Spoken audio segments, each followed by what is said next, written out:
Foo. Hello, my name is Ryan Foo, and I am here to introduce one of my favorite human beings of all time. He is my spirit animal. He is a compassionate, loving, beautiful human that I have seen all over the place in Denver.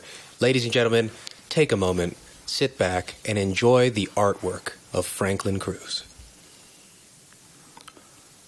So I'm always trying to remember where I come from and who I am, because I'm a pretty eccentric person. But before this, I'm just trying to be my most professional self and utilize this wealth of knowledge I've collected.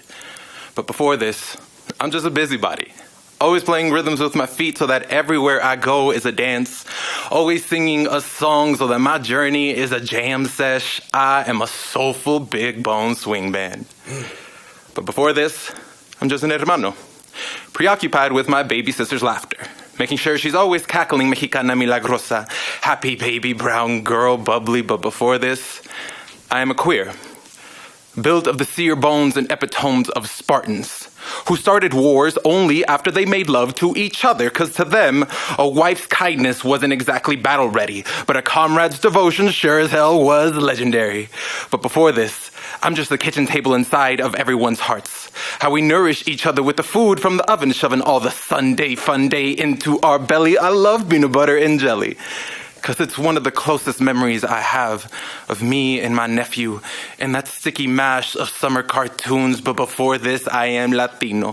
Explico that I'm a chico niño, still too young to understand why I can't be loud in Spanish, why I'm best tolerated in English, why people like Trump try to tell me that I'm a criminal, with all the will to demoralize the fabric of American values. Setback told we plagiarized our identity, but he has never read my ancestors' codices. This is how poison seeds get planted in both kids and me and my parents and the elders. We a whole forest of robbed trees, hacked and uprooted. But before this, I am saluted for a flexible tongue, shundo when I talk bilingual, as if a single one language can explain why we still use race as a target. But let's go ahead and get far from this, to a time when we didn't have laws to obey that were meant to keep us enslaved, sovereign of the laws of white men who never intend to get off the podium, as pandemonium makes us forget how far we've come. Because before this, I was the Raramuri races in my great-grandmother's maternal mountains. I was the Spanish paternal blood my great-grandfather released like the running of the bulls. But even before this, I was Cro-Magnon, standing up against the whole mammoth with nothing but my spear, my kin, believing we would win. But even before this, I was Australopithecus. See how many of you can actually make sense of this. As a species, we stood up, lost our footing, always putting our feet in our mouths. Didn't we notice the sounds that we make? How racial slurs actually sound like a rattlesnake on the ground? Did you just ignore the caution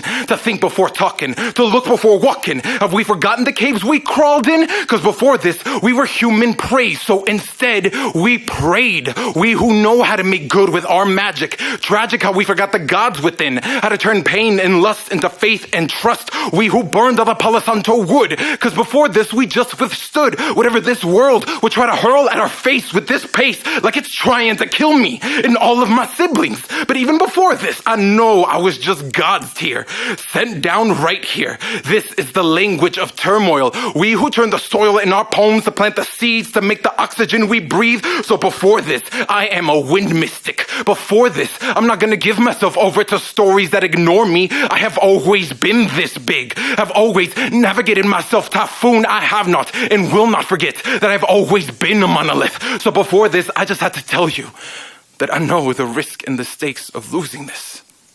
So I cradle this, because before this, I'm just trying to understand where I come from and who I am for myself. Woo! Talent. Franklin Cruz, you are quite a man. Yes, you're going to do one more. Thank you so much. Yeah, this one I'm doing simply because of the current climate situation we have, just to have people understand that, like, there's something bigger at stake other than just, like, the longevity of the human lifespan. There's a connection that we have to ourselves that we will lose if you lose nature. So I wrote this when I was way younger, but it's applicable now. I am kind-hearted, and so spitting fire, it hasn't really quite suited me. I'd rather spit something more fluid, more like water, You see, I was burned by the criticisms that my family inherited by default.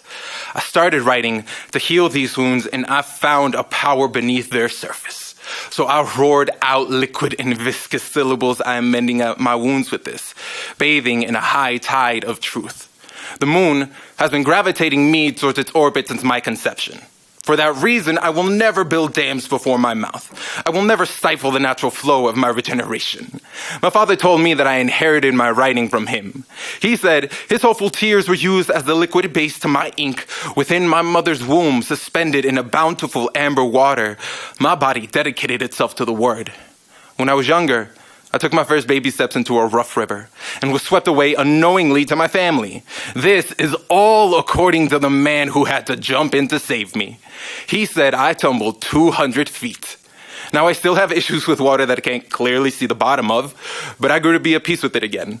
Soon after I epiphanied upon the truth that there's a presence of molecules trying to teach us.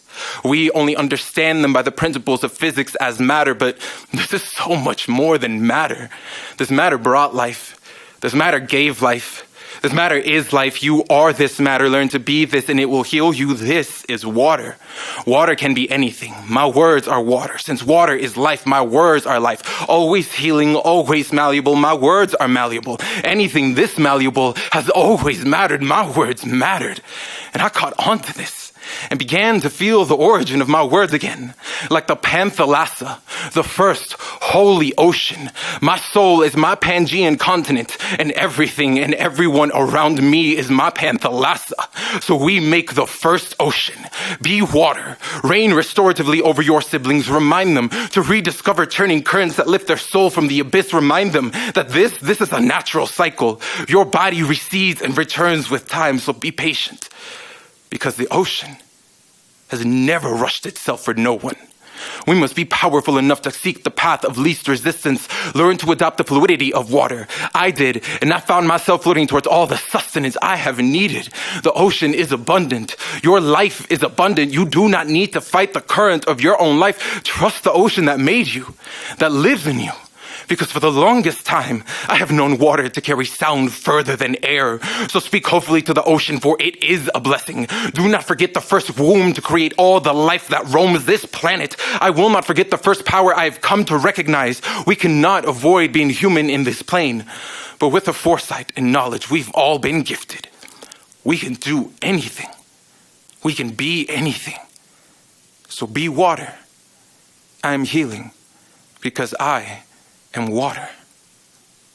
Thank you. Give him a round of applause, ladies and gentlemen. So it's